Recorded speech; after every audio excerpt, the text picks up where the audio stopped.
Romain was peeing while standing on the gondola when suddenly the gondola started. Romain was almost thrown off the cliff, but fortunately Dennis caught him in time.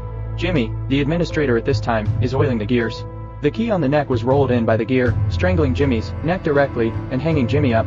Jimmy got a steel pipe and threw it into the equipment, just stuck the gear, causing the electric box to explode, and the cable car stopped instantly. Jimmy hangs in the gears and dies. Several people on the cable car were trapped in the middle. They thought it was just a glitch. A few people were setting off fireworks and drinking again. The danger has slowly approached them. The next day, when several people woke up, they found that the cable car was still in midair. After waiting for several hours, no one came to rescue.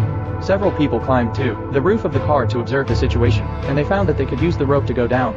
So they looked for ropes in the cable car, and they found a rope. They fastened the rope to the cable car and tied the other end of the rope to their bodies. The three began to lower Dennis. Slowly, Dennis saw that it was not far from the ground, so he threw the skis down first.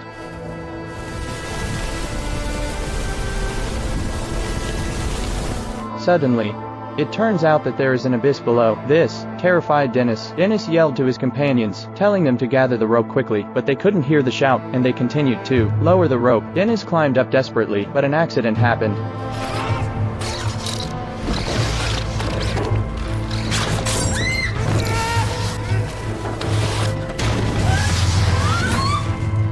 The two were hung from a rope. Luckily Katya was on top holding the rope, but Katya's strength couldn't bear the weight of the two men at all. The rope slipped down little by little. Romain took out the knife without hesitation and cut the rope directly below. Romain sacrificed Dennis and climbed up. Seeing that her boyfriend is gone, Ingrid takes a knife and asks Romain to go down to save him, but in the next second, Ingrid suddenly collapsed to the ground. It turned out that Ingrid's thigh was stabbed and bleeding profusely. Katya took off her jacket and put it on Ingrid, then tied the belt around Ingrid's thighs. At this time, the sound of a helicopter suddenly came from outside. Romain ran to the top of the cable car and shouted. Romain asked Katya to come up with fireworks to signal, but when Katya came up, the plane had already disappeared. A desperate Romain pushes Katya down hard. Katya was sitting on the roof of the car when she fell to the ground, which locked the roof. Ingrid inside had fallen into a coma and had no strength to open the door for them. Romain and Katya were trapped on the top of the cable car. At this time, the weather was minus 30 degrees. They were shivering from the cold, and there was an abyss underneath. The only way now is to climb down the cable car, enter through the main entrance, and open the skylight. Romain forces Katya to go down and open the door. As Romain approached step by step, Katya quickly picked up the fireworks stick from the ground. Fireworks burn out quickly. Romain took out his knife and walked towards Katya. Romain is knocked to the ground by Katya. Romain's clothes caught fire, and he hurriedly took off his coat. Romain broke off an iron bar. Seeing this, Katya quickly climbed off the cable car.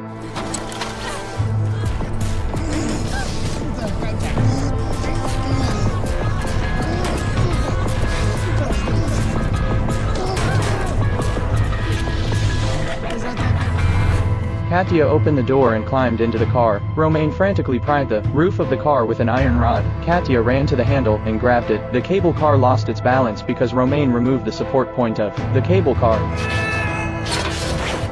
Katya also fell heavily to the ground and passed out next to the escape hatch. From this perspective, Katya is dangerous. After an unknown amount of time, when Katya woke up, she found Romain crawling in through the escape hatch. It turned out that Katya was dreaming. However, due to the cold weather, Katya's hands were already stuck to the iron plate. Katya endured the pain and forcibly tore her hand apart. Katya saw that Ingrid had been frozen to death. Katya crawled over to retrieve her coat, then sanitized her hands and briefly bandaged them. At this time, it was stormy and snowy outside, and the cold wind came up from the escape hatch. Katya took a few skateboards to seal the hole and found a pile of sundries to light for warmth. When Katya felt a hint of warmth, the glass of the cable car was broken. The wind blew out the fire in Katya's hopes, but Katya didn't give up. Katya picked up the colored lights and stuffed them into her backpack. At this time, the screws on the cable car suddenly fell off. Katya is flung against the glass. Katya watched as the glass was about to break. Suddenly, Ingrid's body fell down. Katya rolled over and escaped unharmed. The cable car was already crumbling, and almost couldn't hold it anymore. Katya tried to climb onto the roof of the car, but the roof was stuck. Katya smashes the sunroof with a fire extinguisher. Accidentally bumped into the position of the jet, spraying Katya to the ground. Fortunately, the roof opened, and Katya climbed up immediately. But suddenly,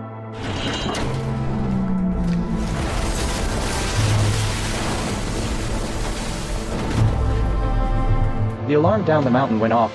Mary, the administrator, learned that there was an accident in the cable car and immediately called the search and rescue team.